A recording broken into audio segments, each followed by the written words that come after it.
Nazdar workoutiaci, bežci, maratónci. No, je tu cca 3 týždne času do štartu rajeckého maratónu. Aj teraz som na trati maratónu. Prišiel som si to tu znovu očekovať. Trošku si pozrieť trať do Čičmán, smerom do Čičmán, trošku si pozrieť asfalt, v akej je kondícii a v akej som kondícii ja. Už sa pritrdieva, naozaj naše tréningy prispôsobujeme tomuto maratónu, aby sme tu vydali naozaj všetko. Tak ako som povedal, alebo už napísal, chcem to teraz aj verejne zverejniť na tomto videu.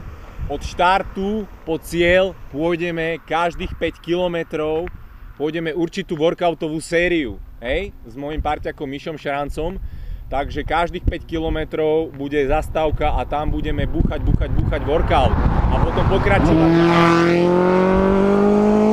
Sorry za tých motorkárov. Tak to bude naša priorita, OK?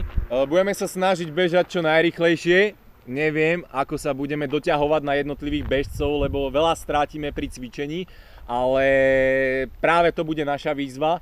Koho strátime, budeme sa snažiť dobehnúť. Takže bude to dosť slušný masakér, bude to dosť slušná maratónska trať, teším sa na ňu, idem si ju znova prejsť. Zatím, majte sa, vidíme sa na maratóne.